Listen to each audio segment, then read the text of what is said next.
All right, today I'm going to talk about a concept that I don't think I've ever talked about on this podcast before. It's all about failure. And we've talked about keeping a failure scoreboard, which is, if we define success as the iterative process of systematically reducing failures over time, right? Then our goal, the output of our activities is success, but the inputs would be our failures. And so the faster that we can fail, the faster we can get to success. So the failure scoreboard is all about how do we track that? How do we make that the game that we're playing, which is I want to fail more because I know that is a lead indicator that I'm on my path to success. Now, the thing though with failure is it is good to fail your way to success, but there are some failures that you really want to avoid because they could be catastrophic for whatever reason, right? And one of the tools that I recommend for thinking through really big, important decisions is something called the decision journal. I've done plenty of videos on that in the past, so go check that out. But it's a systematic process for working through the big decisions that you have to make. You take into consideration your emotional state, you lay out the probabilities of all the different options that you're considering, and then you make a prediction about what you think will happen, right? That's the formalized process of keeping a decision journal. But the thing that holds a lot of us back, even after we make a decision, is still this fear, this anxiety of what if everything goes wrong? Like I start this business, I leave my job. What if, I go broke and it all falls apart? And what then? And you might have that fear in the back of your mind, and you might still be moving forward in spite of it, and that's great. But one of the tools that I want to put in front of you today for dealing with that failure or that failure contingency, that dread you might have for what if worst case does play out, is something I call the failure forecast. It's a very simple process, and I found it incredibly powerful in my own life. So I want to share it with you because if you're suffering right now with the fear of the unknown, the uncertainty of what happens if it all kind of goes to crap, and you're the type who gets anxious and perseverates and kind of goes into whirly brain spiraling, and it stops you from being productive and moving towards your goals, well, then this can help you quite a lot. Get clear about what are you actually dealing with. Because something that Anuj and I were just talking about is that, the monster is scariest when it's still in the dark. And this is why in movies, they wait so long to show you the monster. If you think about like the first, couple hours of the movie, they allude to the monster. They show the evidence that it's doing something. They show its scary eyes in the dark, and you see the effects that it has on the prey and like the victims that are left behind. And it leaves your imagination to wander and fill in the gaps.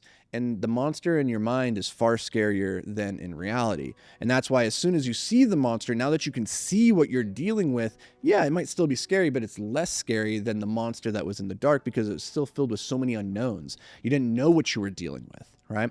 And so that is maybe the most important concept here, is that when we have these worst case fears in our minds, it's the monster is still in the dark. That dark is your mind, and we need to have a way of getting it out so we can see it and say, that's not so bad. I can fight that monster. And the way that you do that is just by doing a failure forecast. It's a simple one-page process where you just go through the motions and you ask yourself, okay, what if right now that worst case scenario came true? Like, what if in this moment I get the phone call and they said, yep, that thing that you've always feared, it starts now. You're in it. Okay. What would you do? Like literally, what are the next steps you would take? And you just write that down on a piece of paper. If your number one fear, and this is one that I had when I started my very first business, I was like, what if, we go broke? What if we run out of money? What if, something happens and I can't, make payroll or whatever? These are very real fears. And instead of letting them perseverate, I just sat down and I said, okay, well, what would I do? What's the first phone call I would have to make?